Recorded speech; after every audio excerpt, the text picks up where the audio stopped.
Hello friends, welcome to the program Teaching and Teacher in Higher Education of ARPIT under the National Resource Center of Savitribai Phule Pune University, Pune. This is the first module. In this module, we will see the overview of higher education, as you and me are a part and parcel of higher education. Then, what type of duties and responsibilities we have to shoulder during performing our duties in the higher education sector as a teacher, as a counselor, as a mentor of a students, and creating a excellent human resources for establishing a equal society, social justice, and boosting the economy of our nation. And through the higher education, the main aim of every country, it may be a developed country or it may be a developing country, the main aim of higher education is to boost the economy, and to boost the economy, to develop the economy, the brains will be utilized, the human skilled people will be utilized, they will contribute in this line, and the wealth is created through creating the knowledge or applying the knowledge. We will see in detail all these things. Then at that time, only transferring the knowledge into the classroom regarding my own subject is the main responsibility which we are feeling that we have to do. Holistically, when we see as a teacher of higher education, we have to see the overall development of the young student, so that he will be a responsible citizen of our nation who will really contribute into the economic development and establish the social justice into the society. Friends, regarding this, we will see what is the scenario or what is the status of higher education today in our nation. If you see the education system, higher education system of the world, this Indian higher education system is the second largest education system. And we have a largest stock of young human power. And that is why when we create a human powers or human resources which will be really learned, having a higher education knowledge, the first benefit will be to our own country, that we will be a self-reliance in human power which we need to develop this nation. Second thing, what will happen if we have whatever may be the available largest stock of higher education, as we know that we have a young population in that. If we convert this young population into an expert, then automatically by providing a higher education, we will export of human power to the other countries. And we know that there are so many people which had taken higher education here, expertise in skills and knowledge in a specific subject, and they are contributing in a US, in Silicon Valleys, and in Gulf, in Australia and other developing countries. That means we are one of the best brain exporters. But the question is that whether really world needs what type of the human resources, which level. Also our country needs what type of human resources in a different sectors, whether our higher education system is producing that human power which will be needed to the world or our nation. That is the one of the important aspect that higher education sector of India is taking care. Another thing is that democratization, opportunity to everyone for equal representation and grow, it is established through the higher education.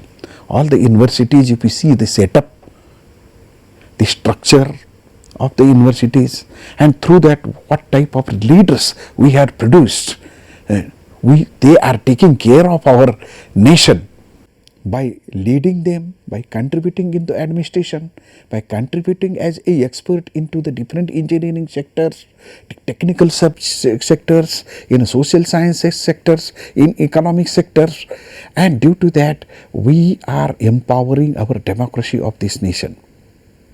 And we have a very selected area, expertise area, where this our higher educations, IITs and university specialization courses are producing this type of human powers which will really, when they are in serving this nation, serving this global, they are creating a miracle.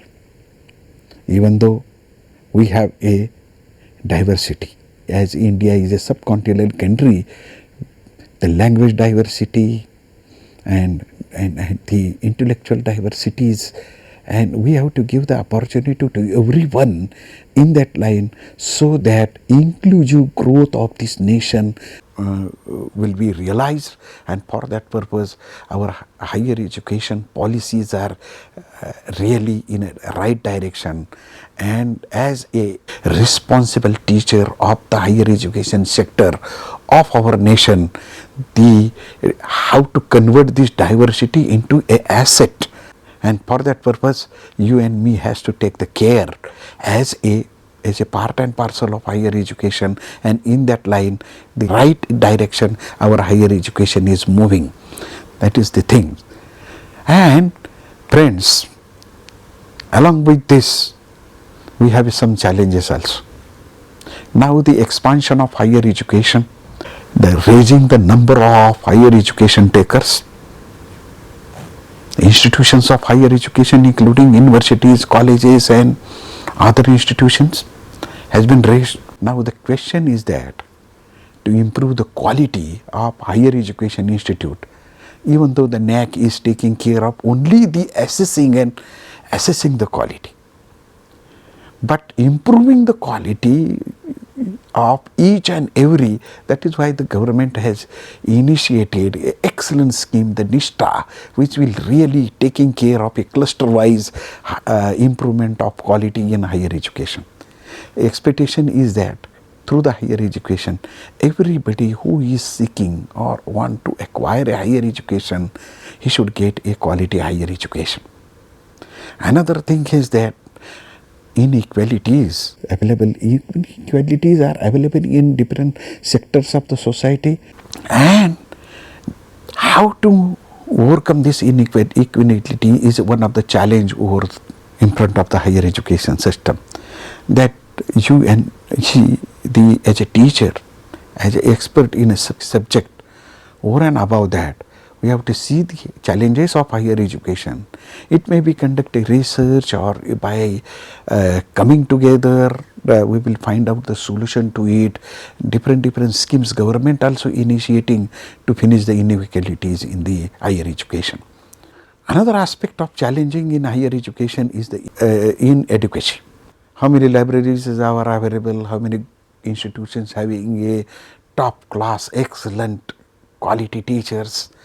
Then you, by using the technology, releasing the expert teachers, lectures, availing them guidance, then on the online digital libraries, and by this way the learning material will be available to all the needy. And inequity of the higher education, right from the books to the good quality of delivery in the classroom, has to overcome. This is also the one thing we have to taken care in higher education.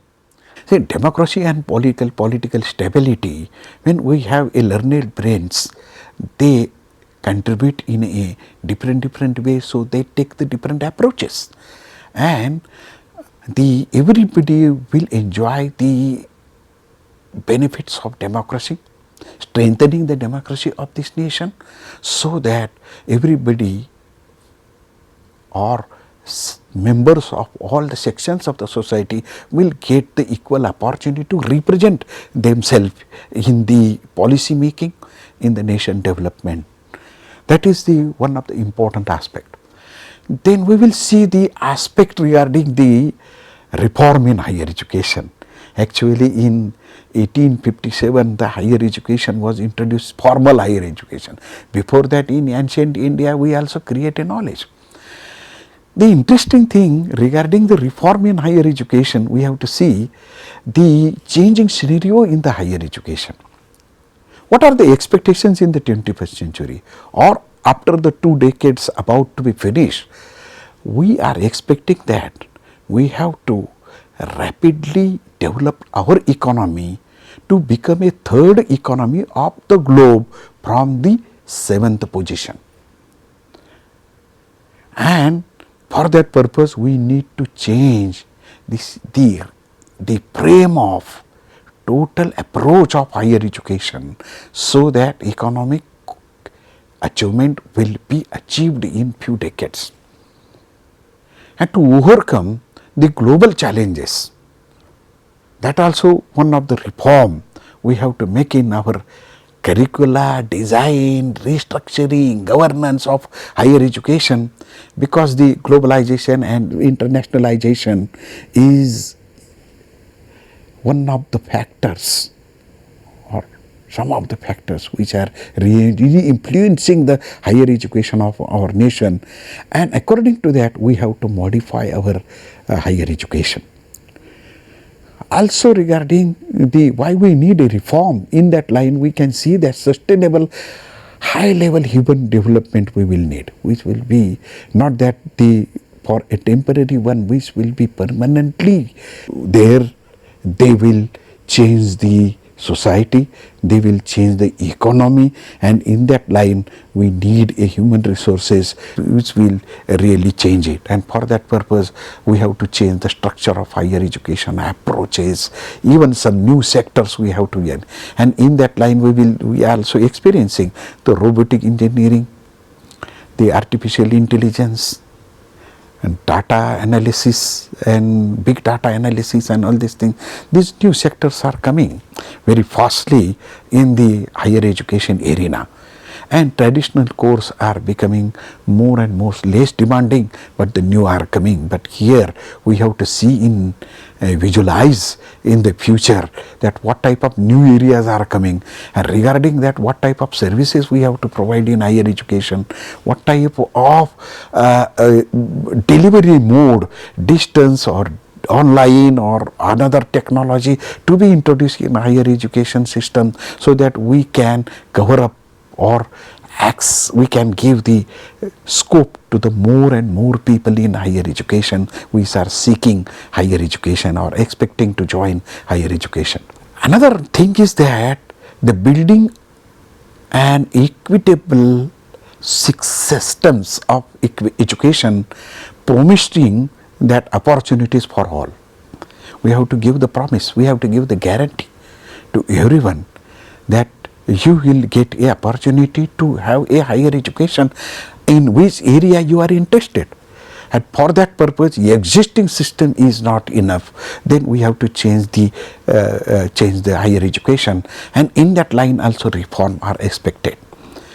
And as a teacher of higher education, you should be aware of that. What are the expectations are coming? What are the challenges in front of us? And regarding that, then what type of reform or modification the policy makers are making, and according to that, in what sense we can give suggestions to policy makers to know them the ground reality. You are working in the classroom. What is the classroom reality and what the policy makers are doing regarding that? And for that purpose, we should know in which area the challenges are there. And regarding that, what type of modification or reform in higher education will be needed, and that is why we are discussing here. Also, some areas like the transforming our society as a knowledge consumer society to a knowledge creator society. That is also one of the challenge. Somebody in just now we refer a lot of books from other countries authors. Why not we can create our own knowledge. We have a traditional knowledge, a very enriched traditional knowledge. Also we can create our own life related knowledge in the particular subject, and we will become a knowledge creator instead of only the knowledge consumer. And more important, that what to do with this knowledge. There should be a approach in higher education to create wealth through the higher education. which will be utilized to boost the economy of our nation, then only delivery of knowledge is not enough. Reciting that knowledge into the examination and giving them marks and assessing them and knowledge level is not enough. The application of knowledge to create wealth is also to be made a essential part of higher education. And after creating the wealth, what we need to do? Establish a peace in the globe, establish a sustainable development in the globe, so that everybody will get the equal justice. The conflict management will be managed very properly, and the wealth will be distributed with a very proper way, so that everybody can enjoy their life and improve scope of development to them. And by this way, the peace will be established. And higher education, only the sector by which, by studying, by contributing, by sharing, by collaborating, can do this.